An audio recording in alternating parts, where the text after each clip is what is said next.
All right, next up is Courtney Coon with the Alameda County Resource Conservation District. And Courtney's history is that she is a wildlife scientist, got her PhD working on mountain lion movement, I think. Is that correct? No, not correct at all. Some kind of animal. Birds. Yeah, birds. Courtney's going to tell us her stuff. But I started working at the Alameda County Resource Conservation District about 7 years ago. With the idea that maybe we could resolve legacy impacts of highways in the East Bay, and specifically trying to work on wildlife crossings. And those of you who remember 7 years ago, there was a lot of head hammering on the wall, not a lot of movement forward, but we persisted, and now the Alameda County RCD is in a position to lead this effort at East Bay. Thanks, everybody. Thanks for coming. So I'm Courtney, and with Alameda County Resource Conservation District.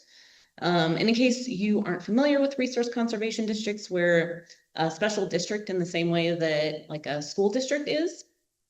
We are non-regulatory agencies. Historically, we're kind of the local arm of the Natural Resource Conservation Service, so NRCS, doing farm bill things, but we've kind of adapted since then, and now we focus on whatever natural resource concerns are important for our local jurisdiction. In Alameda County, that is a lot of habitat restoration work, ponds, creek restoration, rangeland work, urban agriculture. But I'm going to talk to you today about our new foray into wildlife crossings. So here we are in Alameda County. So this is in the East San Francisco Bay Area. Our study area is actually along 3 different highways in the county. So 580 running east-west, 680 and 84. 580 and 680 in particular are really gigantic highways. They're like minimum 3 lanes in each direction. 580 also has a BART metro train going through it. So really large highways, millions of people, really big ridership. So we're really trying to facilitate getting as many animals across these barriers as possible. Our goals are really to increase connectivity and reduce genetic isolation and preparing for the oncoming climate crisis. So allowing animals to move to higher elevations for temperatures, escape floods and droughts and wildfires and all the other things that we have going on in the region.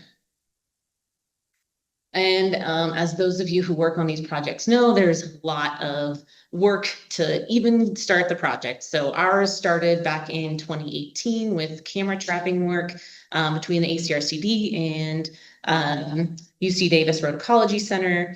Obviously, a lot of other agencies were thinking about these priority barriers at the same time. So we really leveraged this combined data set to write grants, which got rejected until one didn't. And so that's kind of where my story begins.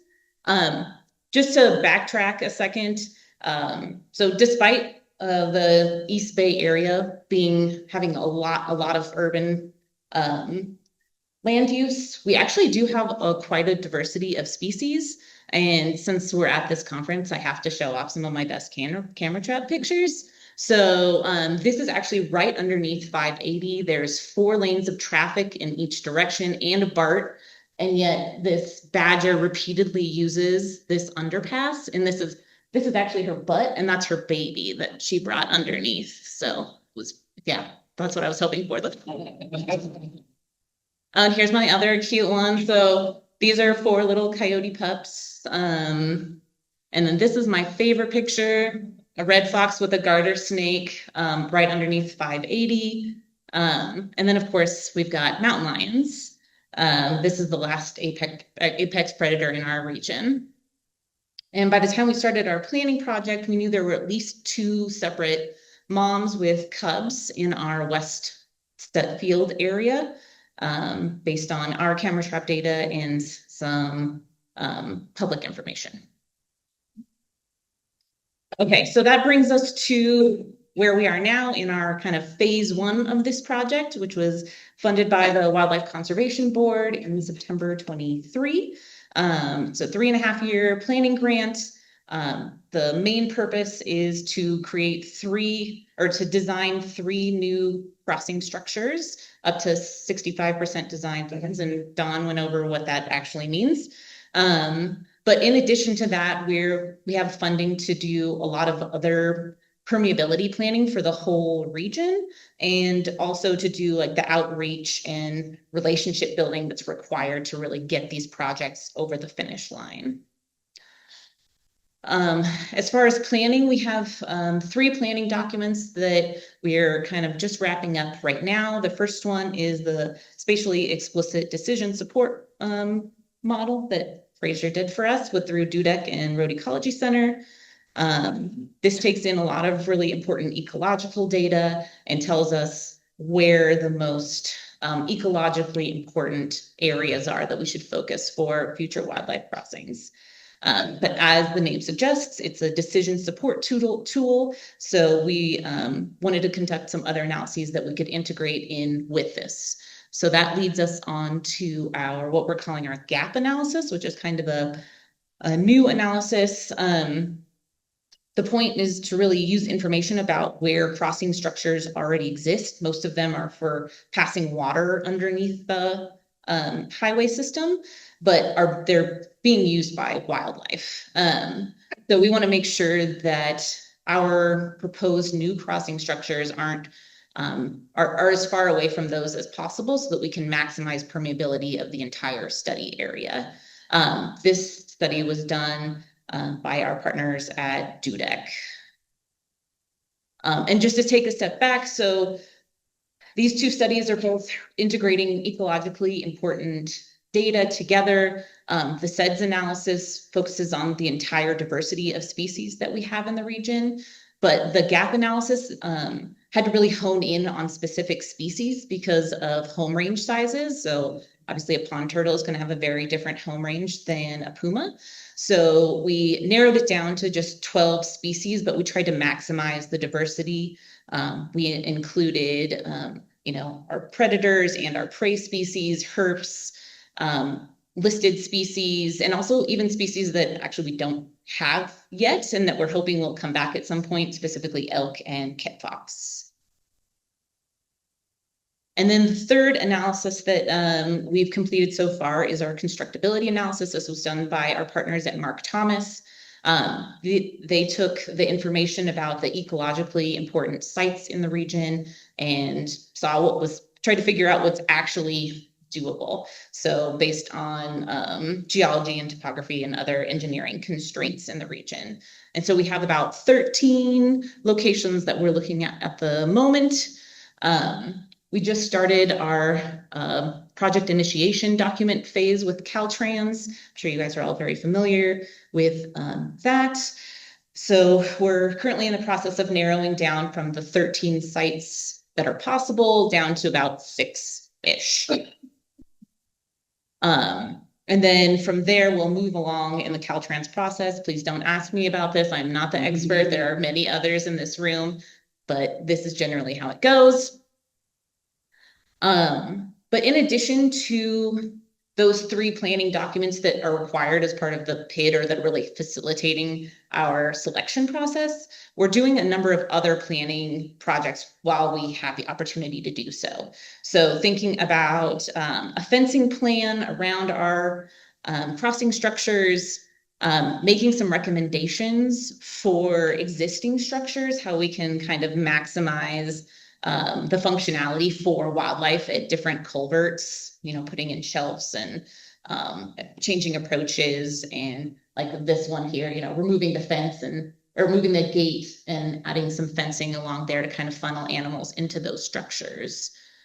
We're also doing like outreach and marketing plans. We're starting to talk regionally since we in the area have lots of other really cool projects, and we want to see all of our projects get done in the Bay Area, because that's really going to help movements all the way through. So how can we work together to ask for funding at the right times, and how can we market this as like a joint like we all need to succeed for this to work.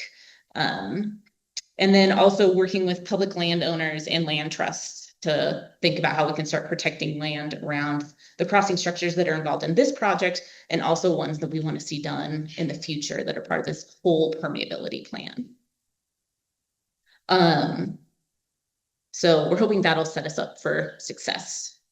In phase 2 of the project, so once this WCB funding that we have runs out, we'll start, working towards protecting those lands around future structures, moving utilities, rolling out marketing and education campaigns, and also work towards protecting and modifying those existing structures. And also just want to point out, I used AI, so I don't think AI is coming. I don't think AI is coming for our job anytime soon.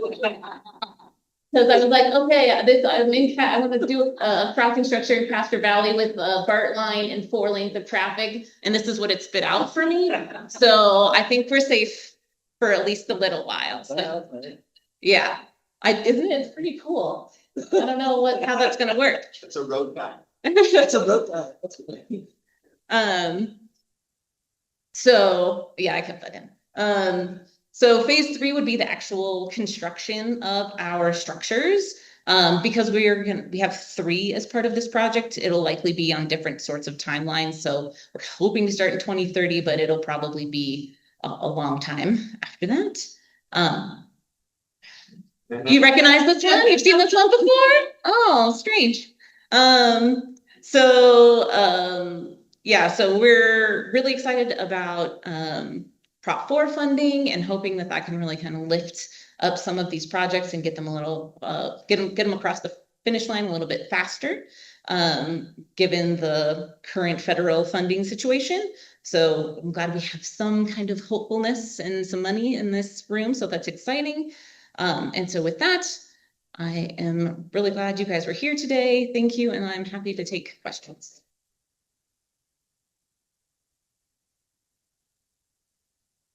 Courtney, questions? Yeah.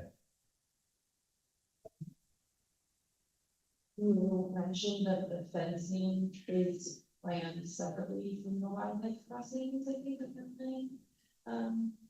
Sorry.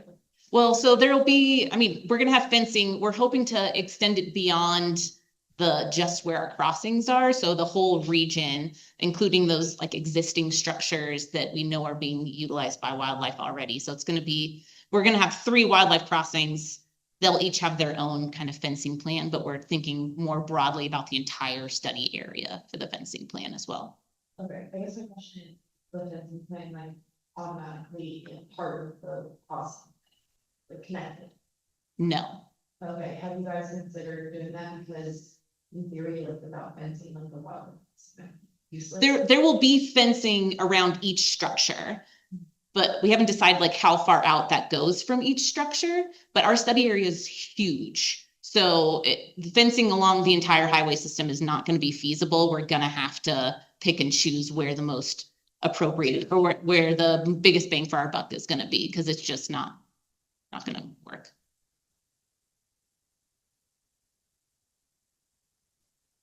I think you mentioned that you guys have like 13 locations or sites that you have in mind and you're like narrowing them down. Yes. Is that right? How did you guys, can you speak a little bit how you like do that, or like how you decided on which ones you wanted to move forward in the pit? Or yeah, so we're creating criteria scores right now. That's part of what we're working on. We're including the SED score, the gap analysis score, and cost constraints at each site right now. So that's kind of the first phase to help us narrow down to 6. And then we have to eventually narrow down from 6 to 3. And that second phase is going to include stakeholder input, talking to land trusts and like what's actually going to be feasible at those locations as far as protecting lands and connecting them in with other lands and that sort of thing. So it's going to be kind of a tiered approach from 13 to 6 and then 6 to 3. Good question. because this wasn't your area of expertise before you get started, I'm wondering if there were like people or organizations that you found particularly helpful to help you like get the ball rolling, so folks who are interested in doing this, like aren't starting from scratch? Yeah, I mean, I think we have a really great team and we are extremely lucky that we're about 6 months behind their other project. So they're like setting the bar and like learning from the experience, and then we're getting to benefit from that. But yeah, this is I think working with Mark Thomas and with Dudek and Fraser, and we just have a really great team. I mean, ACRCD has kind of like, because it's an RCD, it has a superpower of working really well with lots of different organizations, and we're really well connected. And so we know all the parks people, we know all the land trust people. So being in the center of that ecosystem has been extremely helpful. So it's like, I say this as a consultant, is it hiring a good consultant that knows what they're doing? CDFW told you, like, here's how you get started, or like literally what were your first steps? They're like, oh, this is helpful. I mean, I have known Fraser for 7+ years. I worked with him at a past job that wasn't unrelated to this. And so I've kind of leaned heavily on that relationship. We have been talking about wanting to build crossing structures in the Bay Area for at least those 7 years. So it's something that's like always rolled around in my head as a possibility. And yeah, it worked out. So yes, great consultants. So first of all, super excited that RCB is doing this, and I think this is a great role for RCB statewide. So, but that's not my question. You kind of referenced at the last answer, the role of protected lands on either side of the crossing, and how is that factoring in? And are you collaborating with others to have them do the protected areas while you might do the crossing, or how is that working? Yeah, that's a great question. So actually Fraser's SEDS analysis includes protected lands in it. So some of that is already baked into whether something is ecologically valuable or not. But we have really close relationships with some of our local land trusts, and we're talking to them frequently. I'm sending them grants all the time. I'm like, you could apply for this spot that we've been talking about. So they're very integral in knowing about where our spots are. But we are already planning. We're pretty early, obviously. We haven't even selected our sites yet, but we are already making plans to sit down with all of our land trusts and start protecting as many as we can. We have East Bay Parks, which is a great partnerships that we work with on lots of other restoration type projects. They're a great landholder. We also are really benefiting from a local, I don't know if they're an agency or a committee, but it's the Alameda Landfill Open Space Council. So there was some shady stuff that happened at a landfill. We got a bunch of money out of it, and they can protect lands in certain areas. And so that's going to be a great source for us, right? Oh, I mean, but it's fairly accurate. Just, highlights. But so we have a lot of great opportunities for partnerships and for funding in this area, which is awesome. Great ecosystem for us. So I heard a couple different times, I've heard the concept of mitigating legacy impacts. And so what we're doing is trying to, I guess, get back to the unimpacted environment of before the infrastructure was there to fragment the habitat. Is not being from California, is that kind of the regulatory mindset that mitigation is owed to try and return to the pristine state? Or could we maybe reframe the mindset and the semantics of improving connectivity from the existing condition, which is including the infrastructure, so that you can get that credit as a mitigation for investing the dollars to improve the habitat from where we are? Oh man, I know Fraser wants this question so bad. Did he tell you to say that? It's complicated. Yeah, I think of it, I mean, personally, I'm thinking of it as like, I heard it yesterday in a talk, roads as visitors. I'm like, they're the ones that are the visitors here, and we should be restoring connectivity. That's, I think, how a lot of the people on our team feel about it. But that's not the world that we live in at the moment, not even in California, although we have some really great funding that's, you know, bridging connectivity. I don't think the mindset is like restoring it to the way it was sort of thing. I think it's like, oh yeah, we just gotta connect these landscapes together sort of thing. As far as mitigation, I know mitigation has also been rolling around in our heads. From what I understand about mitigation, and I am not an expert by any means, mitigation is not going to be a great source for these giant projects, for these multi-million-dollar projects, but they might be good sources for the smaller, like culvert cleanouts, vegetative restoration around those kind of smaller ones that are already existing, because they might be enough funding on their own to pay for that structure, that advanced mitigation funding. But I think you guys can talk about it when you guys talk about your projects, but we're a little bit skeptical of using advanced mitigation for our big projects, because it's not going to pay for the whole project, and it doesn't mix well with a lot of the funding sources that we want to use. Does that answer your question, sort of?